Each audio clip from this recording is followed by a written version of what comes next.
Fala família da São Futebol, firmeza? Família, eu tô aqui hoje pra gente falar dos jogos que aconteceram aí nessa rodada do Brasileirão e foram jogos muito interessantes, né? Tivemos vários gols aí, vários jogos decididos nos últimos minutos, né? Vou começar falando aqui do jogo do Corinthians, mas antes de falar do jogo, eu gostaria de prestar as minhas condolências aí aos familiares, né, dos torcedores que estavam voltando de Belo Horizonte. O ônibus do Corinthians acabou sofrendo um acidente, um ônibus que saiu aqui da cidade onde eu moro, de Jacareí. Então, prestar normalmente minhas condolências à família. A gente sabe que o torcedor é apaixonado, né? E muitas vezes para se emprestar aí a outra cidade, acompanhar o seu time em outro estado, acaba utilizando de recursos às vezes que não é legal, né?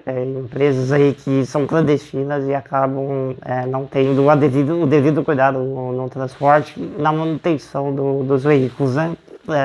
Enfim, não poderia deixar de falar disso, mas falando do jogo agora, foi um jogo interessante. Acho que basicamente um tempo de cada time, né? O Cruzeiro no primeiro tempo foi melhor, tanto que o Rafael Elias, aí, o papagaio, né, faz o gol do Cruzeiro ali numa jogada onde a defesa do Corinthians foi displicente. Na verdade, a recomposição defensiva, né, foi displicente. Muita gente quis botar um gol ali na conta do Veríssimo, né, que fez seu primeiro jogo. Eu acho que o Veríssimo jogou bem pelo lado do Corinthians.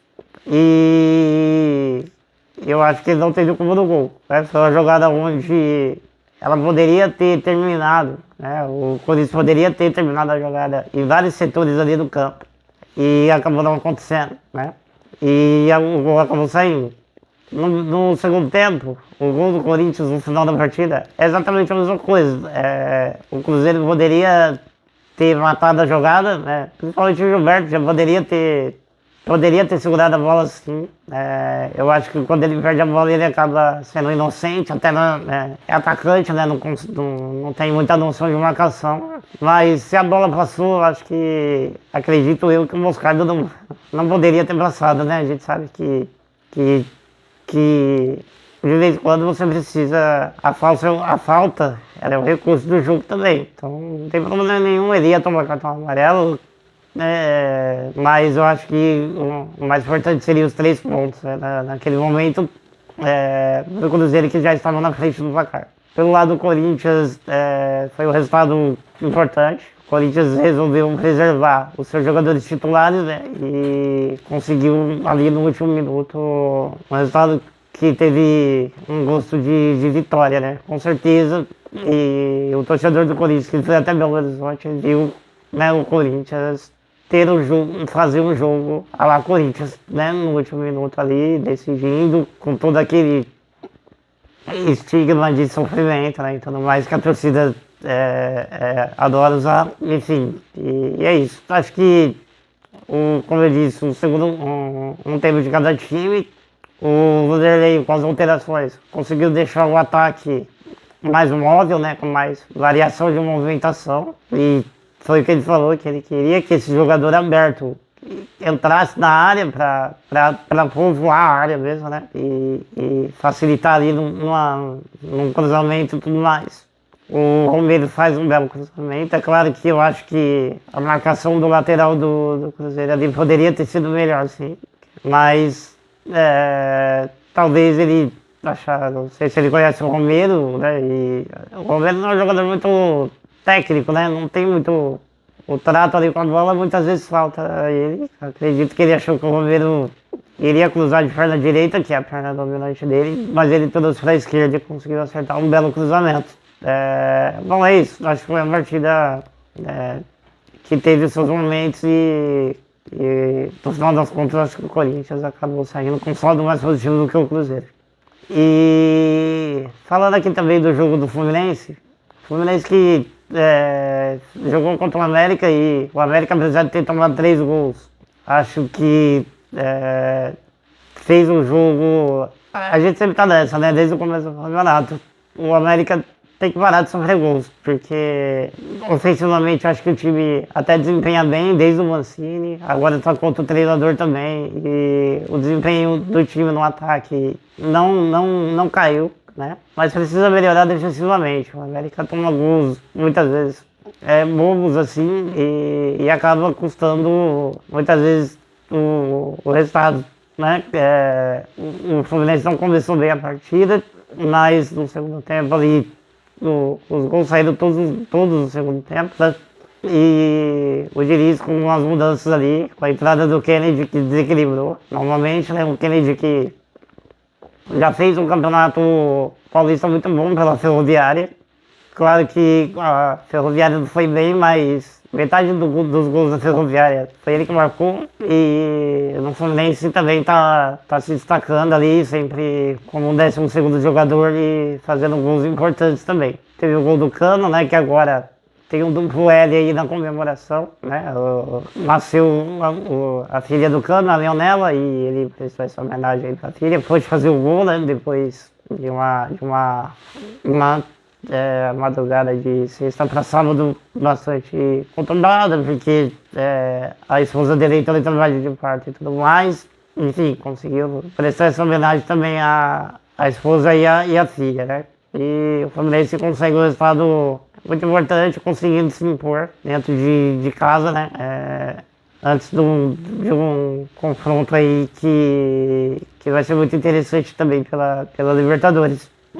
Bom, vamos falar aqui também dos jogos de domingo. Agora começar a falar do jogo do Vasco.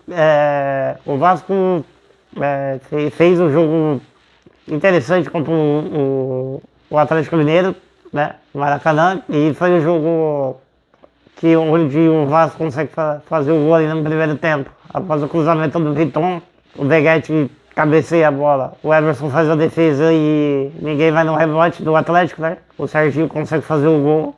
E o Vasco, eu acho que competiu, né? Conseguiu competir, desperdiçou algumas chances no segundo tempo. Eu acho que correu riscos, né? Também no segundo tempo. É claro que o Galo iria ter mais volume, porque precisava correr atrás do resultado. Né? O Galo tem ambições aí de tentar se classificar ainda para uma vaga de Libertadores aí nesse campeonato brasileiro. Então o Galo foi para cima, acredito que teve volume, mas acabou não sendo tão perigoso, né? Não conseguiu chegar tantas vezes ao gol do Vasco, né? E quando chegou, o Léo Jardim fez uma atuação igual ele fez no segundo turno contra o próprio Atlético Mineiro lá em Minas, né? O Léo Jardim fez defesas importantes, teve uma falta do Hulk, que o Hulk bota aquela curva na bola e ele vai de contra a bola e consegue fazer uma defesaça. Teve uma bola que o Hulk tá dentro da área e o Hulk dá um pancadaço, né? Tudo bem, a bola vai em cima dele, mas foi um chute forte. O Gabriel Peck, no segundo tempo, eu acho que teve algumas tomadas de decisões erradas, mas no final das contas o Vasco conseguiu segurar o resultado e sair vencedor. É importante o Vasco, né, tentar aí uma recuperação, vencer esse tipo de jogos, né? O Vasco agora não pode só pensar em vencer os times que estão ali na mesma região da tabela que eles.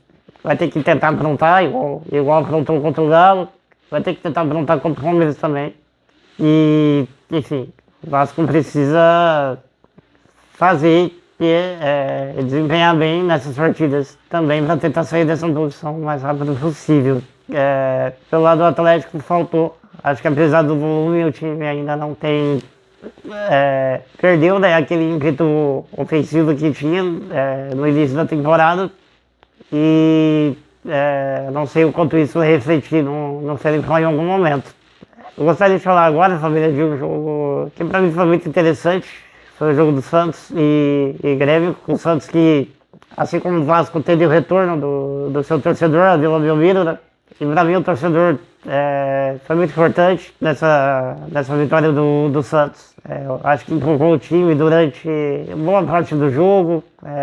O Santos não fez um primeiro tempo ruim, apesar de não ter conseguido marcar. Eu acho que o Grêmio também faltou um pouco mais de Grêmio no primeiro tempo. E no segundo tempo o Grêmio já volta logo marcando um gol logo no início da partida, né? O João Paulo, na minha opinião, falhou no lance. Apesar de ter sido um chute muito forte, a bola foi no campo de reação dele. Eu acho que ele reagiu mal na jogada e a bola acabou passando do lado da mão dele. Opinião minha, tá? Que ele falhou no lance. Eu entendo que o chute foi forte, mas eu acho que ele poderia ter feito melhor. O Santos perde um pouco daquele ímpeto ofensivo que teve no primeiro tempo, né? E aí o Aguirre, ele tira o Lucas Lima e coloca o Soteldo, o time melhora e aí o Soteldo já no primeiro lance dele consegue achar o Marcos Leonardo. O Marcos Leonardo faz o gol, vai nos braços da galera, né? Ele teve aí uma semana bastante conturbada, que ele queria ser negociado, o Santos acabou não negociando ele. E ele deu ali, né, uma maneira dele dar satisfação pro torcedor, que o problema que ele tinha era muito mais administrativo do que outra coisa, não tinha nada a ver com a instituição, não tinha nada a ver com os torcedores do Santos, né? E após o gol do Santos, o Grêmio tenta escrever o Santos no campo defensivo, né? Tendo muito volume, mas errando muito também lá no último terço. Isso foi bastante evidente quando o Furk ele tira uma bola da cobrança de escanteio do Grêmio. A bola acaba não saindo, né? Pela lateral, os jogadores do Grêmio já estavam pedindo até a bola pro Gandula do Santos, né? Achando que a bola ia sair. A bola acaba não saindo, pega o efeito contrário. O Mendonça corre totalmente livre da jogada, consegue dar um passe de 3 dedos pro Soteldo, que só rola pro Furk, que estava lá dentro da área, concluir, dentro da área do Grêmio, e sem goleiro, e fazer o 2-1. Um belo resultado aí que também dá uma moral pro Santos importante e consegue os 3 pontos aí contra o adversário que tá brigando na parte de cima da tabela, que também o Santos, assim como o Vasco, não pode escolher adversário, né? Até pelo peso que as duas camisas têm. Os times têm que tentar conseguir o máximo de pontos possível para tentar escapar dessa zona incômoda, né? De rebaixamento. E assim, pelo andar, né, da carruagem, os times não estão conseguindo pontuar tanto na parte de baixo como já aconteceu outras vezes.